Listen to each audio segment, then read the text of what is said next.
Assalamualaikum warahmatullahi wabarakatuh. Inilah demonstrasi kontekstual saya modul 1.4 budaya positif tentang praktek segitiga restitusi. Sebelumnya, perkenalkan, saya Putri Aryani, calon guru penggerak Angkatan 11 dari Kabupaten Hulu Sungai Tengah. Dengan pengajar praktik Ibu Rosnida Erlianti dan fasilitator Bapak Beni Marjayanto. Segitiga restitusi adalah suatu proses dialog yang dijalankan guru atau orang tua agar dapat menghasilkan murid yang mandiri dan bertanggung jawab. Segitiga restitusi terdiri dari tiga tahapan. Yang pertama, menstabilkan identitas. Yang kedua, validasi tindakan yang salah. Dan ketiga, menanyakan keyakinan. Tahapan pertama yaitu menstabilkan identitas. Pada tahap ini, berdasarkan prinsip membuat kesalahan adalah bagian dari proses pembelajaran. Menstabilkan identitas yaitu mengubah identitas anak dari gagal karena melakukan kesalahan menjadi orang yang sukses. Tahap kedua yaitu validasi tindakan yang salah. Hal ini berdasar pada prinsip setiap perilaku berupaya memenuhi suatu kebutuhan tertentu. Guru akan bergeser dari pemikiran stimulus respon menjadi proaktif dan mengenali dan mengakui kebutuhan murid akan memperbaiki hubungan dengan murid. Tahapan yang ketiga yaitu menanyakan keyakinan. Murid akan diberi pertanyaan-pertanyaan bermakna untuk memunculkan motivasi intrinsik dan mampu mengaitkan keyakinannya dengan tindakan yang salah. Kasus satu, Rabu pagi Ibu Putri mengajar IPA di kelas 9. Ibu Putri memberikan mereka tugas berkelompok untuk membuat slide presentasi tentang gangguan sistem reproduksi di laboratorium komputer. Namun, salah satu murid di dalam kelompok tidak ikut mengerjakan tugas dengan baik dan malah tidur-tiduran. Teman sekelompoknya menjadi kesal dan akhirnya tidak memasukkan nama anak itu di tugas yang mereka kerjakan. Ibu Putri sudah menegur anak itu saat pembelajaran, namun ketika ada kesempatan, anak itu kembali tidur-tiduran, bahkan akhirnya sampai tidur sungguhan. Pada jam istirahat, Ibu Putri memanggil anak itu untuk mengklarifikasi terkait perbuatannya. Selamat pagi Bu Putri, apakah boleh saya masuk? Silahkan masuk, silahkan duduk ya. Oke Abda, kamu tahu kenapa ibu panggil kamu ke sini? Mungkin berkaitan saat pembelajaran tadi Bu. Oke, betul sekali ya. Nah, tadi kamu tertidur ya saat Iya, Bu. pembelajaran tadi. Padahal sudah ibu bangunkan ya. Iya Bu. Sepertinya kamu kecapean sekali. Nah, Abda, ibu yakin semua orang pasti pernah melakukan kesalahan, termasuk ibu. Namun, pasti ada alasan di balik kesalahan itu sendiri. Kira-kira tadi kenapa Abda sangat mengantuk dan tidak bisa mengikuti pembelajaran dengan baik? Kalau boleh jujur ya Bu ya, saya capek Bu, saya kurang tidur. Karena tadi malam saya bermain game Bu, akhirnya saat pembelajaran saya jadi ngantuk Bu. Oh, begitu ya. Nah, jadi ngantuk karena tadi malam begadang. Iya Bu. Nah, Abda, kamu masih ingat dengan keyakinan kelas kita? Masih ingat Bu? Oke, kalau kamu masih ingat, kira-kira apa yang kamu lakukan apakah sudah sesuai dengan keyakinan kelas kita? Kayaknya belum sih Bu. Oke, belum ya. Nah, keyakinan kelas yang mana, nak? Bertanggung jawab dan disiplin Bu.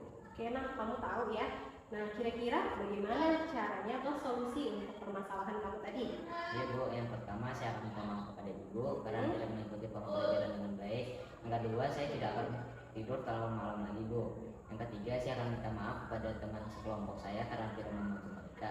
Dan keempat, saya akan mengerjakan tugas itu lagi Bu. Nah, oke, Ibu senang sekali ya mendengarnya kamu sudah menyadari apa yang kamu lakukan, kamu juga sudah punya solusinya. Karena emang kalau misalnya kamu tidur saat pembelajaran, nanti kamu juga kan tidak ketinggalan, terus tidak ikut mengerjakan tugas kelompok, nanti teman-temannya marah ya tadi, dan akhirnya nanti dijauhi, tugas kamu tidak selesai. Nah, semoga kita dapat memperbaiki ya apa hal-hal yang salah pada diri kita menjadi lebih baik lagi. Nah, mungkin Abdal, apa yang kita bicarakan hari ini cukup di sini ya. Abdal bisa memahaminya? Ya Bu. Oke, Abdal bisa kembalikan kelasnya. Terima kasih Bu, permisi. Iya. Perkenalkan, nama saya Muhammad Abdal dari kelas 9.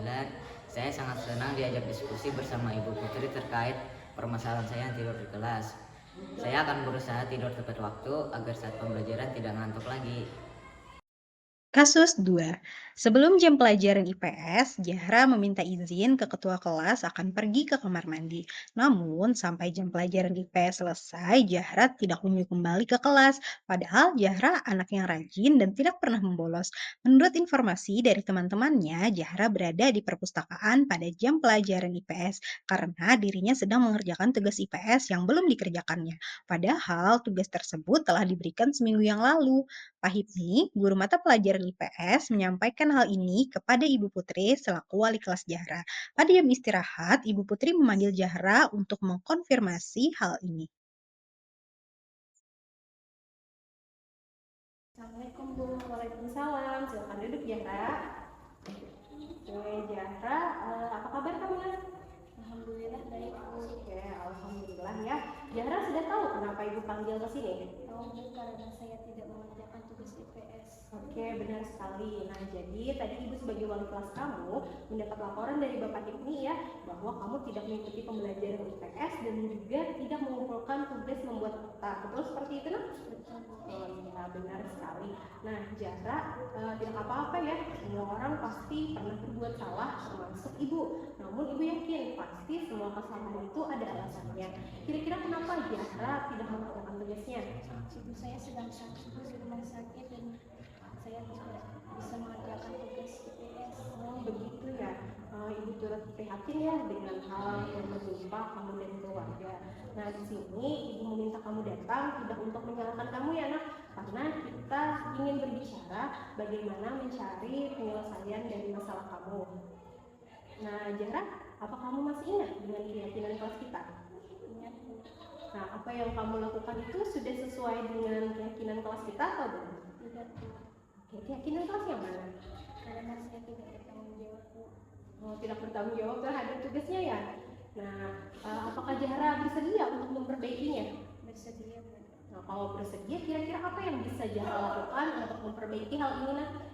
Saya tidak akan mengulangi lagi. Saya akan memaafkan kepada Pak Hekne dan saya akan mengerjakan tugas. Oke, baik. Zahra Ibu senang ya mendengarnya karena kamu sudah bisa menemukan solusi dari permasalahan kamu. Zahra, semoga ibunya Zahra cepat sembuh dan Zahra bisa menyelesaikan tugas sesegeranya. Nah, Zahra mungkin ini saja ya pembicaraan kita pada hari ini. Zahra boleh kembali ke kelasnya. Ya. Assalamualaikum. Waalaikumsalam. Assalamualaikum warahmatullahi wabarakatuh. Perkenalkan nama saya Zahra Aulia. Hari ini saya senang diskusi bersama Ibu Putri terkait permasalahan saya. Saya akan berusaha mengerjakan tugas tepat waktu.